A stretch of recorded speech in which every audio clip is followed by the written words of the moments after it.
हमारी सरकार स्पष्ट रूप से माफियाओं के संरक्षण के प्रति पूरी तरह से सजग है, पूरी तरह से तत्पर है और इस मामले में किसी को भी बख्शा नहीं जाएगा। दिल्ली जो इनके केंद्र शासित अधीन है, वहाँ पर अपराध और अपराधियों का ग्राफ कितना ऊंचा है, अपराध के कार्रवाई किस तरह से होते हैं, ये बताने की आवश्यकता नहीं है।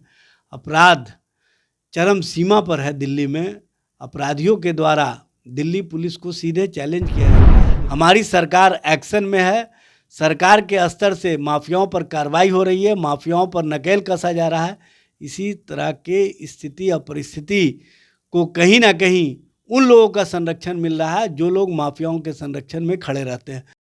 नमस्कार, मेरा नाम प्रिंस मिश्रा है और आप एक न्यूज़ 24 देख रहे हैं। अभी हम जो है राजद के प्रदेश कार्यालय में उपस्थित हैं। कल की एक घटना है जो कि जमुई बालू माफियाओं के बीच और पुलिसकर्मियों के बीच जो है झड़प हुई थी, जिसमें कि एक सब इंस्पेक्टर की दर्दनाक मौत हो गई थी। हमारे साथ बातचीत करने के लिए राजद के प्रवक्ता एजाज अहमद हैं। मैं उनसे बात करूंगा कि जिस तरीके से सर आप लोग कहते हैं कि हमारी जो है सुशासन की सरकार है, तो एक पुलिसकर्मी जब सुरक्षित नहीं है तो आम पब्लिक कैसे सुरक्षित होगी? देखिए, सबसे बड़ी बात यह है कि जो मालू माफिया है उस पर कार्रवाई हो रही है। कार्रवाई के कारण वो बौखलाहट में, बेचैनी में, और इसी बेचैनी और बौखलाहट का परिणाम है इस तरह की घटना। इस तरह की घटना की जितनी भी निंदा की जाए कम है।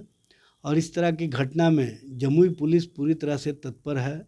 जमुई एसपी स्वयं मामले को देख रहे हैं और इसमें जो भी लिप्त होंगे उनको सलाखों के पीछे भेजने का काम किया जाएगा। हमारी सरकार स्पष्ट रूप से माफियाओं के संरक्षण के प्रति पूरी तरह से सजग है, पूरी तरह से तत्पर है और इस मामले में किसी को भी बख्शा नहीं जाएगा। और जो इस मामले में राजनीति कर रहे हैं वो राजनीति करने का समय नहीं है।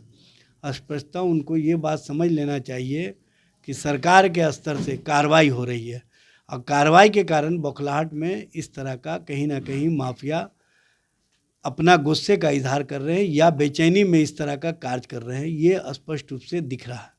आपने राजनीति की बात कही सर, हम राजनीति सवाल कर लेते हैं कि जिस तरीके से कल की ये घटना है उसके बाद भाजपा की ओर से प्रतिक्रिया दिया गया। जंगल राज पार्ट 2 का उन्होंने नारा दिया कि जिस तरीके से जंगल राज पार्ट 1 जो है वो समाप्त हुआ, फिर अब जो है जंगल राज पार्ट 2 जो है, और कोई भी महिला लेकर के महिला सुरक्षित नहीं है, आम पब्लिक सुरक्षित नहीं है, पुलिसकर्मी तब जब सुरक्षित नहीं तो आम पब्लिक कैसे? भाजपा का कहना है। क्या कहती है उसका कोई मतलब नहीं है। एनसीआरबी का रिपोर्ट उठा करके देख लीजिए। बिहार अपराध के मामले में, क्राइम के मामले में 22वें नंबर पे है, जबकि जो भारतीय जनता पार्टी शासित राज्य है उत्तर प्रदेश, मध्य प्रदेश और दिल्ली जो इनके केंद्र शासित अधीन है, वहाँ पर अपराध और अपराधियों का ग्राफ कितना ऊंचा है, अपराध के कार्रवाई किस तरह से होते हैं, ये बताने की आवश्यकता नहीं है। अपराध चरम सीमा पर है दिल्ली में। अपराधियों के द्वारा दिल्ली पुलिस को सीधे चैलेंज किया जाता है, लेकिन अमित शाह की पुलिस कुछ नहीं कर पाती। यह स्पष्ट करता है कि बिहार के प्रति जो परसेप्शन भारतीय जनता पार्टी खड़ा करना चाहती है, सबसे पहले उनको अपने शासित राज्यों को देख लेना चाहिए और उसके बाद किसी तरह का विचार देना चाहिए। भारतीय जनता पार्टी के लोग बताने का काम करें कि महाराष्ट्र में किस तरह से वहाँ पर लॉ एंड ऑर्डर की स्थिति है, किस तरह से वहाँ पर पुलिस का मनोबल गिरा है, ये बताने की आवश्यकता नहीं है। दिल्ली में अपराधी अपराध करके आराम से घरों में बैठे रहते हैं, पुलिस कुछ नहीं कर पाती है, पुलिस की कार्रवाई बेकार साबित होती है। उत्तर प्रदेश जो बुलडोज़र बाबा के नाम से जाना जाता है, वहाँ पर स्थिति यह है कि अपराध अपराधियों को भी कहीं ना कहीं अपने हिसाब से देखने का काम किया जाता है। जो इनके समर्थन वाले लोग हैं वो किसी तरह का भी अपराध करते हैं तो उन पर कोई एक्शन नहीं होता है, और जो इनके विरोध वाले लोग हैं वो कोई अपराध भी नहीं करते हैं तो उनको अपराधी साबित करने के लिए तरह तरह की प्रताड़नाएं, तरह तरह की यातनाएं दी जाती है। ये है भारतीय जनता पार्टी और भारतीय जनता पार्टी शासित राज्यों का कारनामा है। इसलिए भारतीय जनता पार्टी के नेता क्या बोलते हैं उसका कोई मतलब नहीं है। हमारी सरकार एक्शन में है। सरकार के स्तर से माफियाओं पर कार्रवाई हो रही है, माफियाओं पर नकेल कसा जा रहा है। इसी तरह के स्थिति और परिस्थिति को कहीं ना कहीं उन लोगों का संरक्षण मिल रहा है जो लोग माफियाओं के संरक्षण में खड़े रहते हैं, और माफिया के संरक्षण में कौन लोग हैं ये बताने की आवश्यकता नहीं। तो आखिरी सवाल लेंगे, जिस तरीके से माफियाओं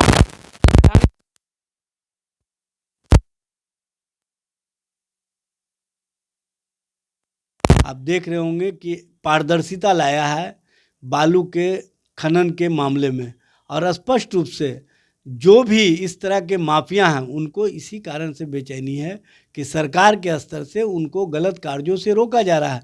गलत कार्य नहीं किए जा रहे हैं, जो गलत कार्य में लिप्त पाए जाते हैं उनके लाइसेंस रद्द किए जा रहे हैं, उन पर एक्शन हो रहा है। इसी कारण से इस तरह की दुर्घटनाएं हो रही हैं।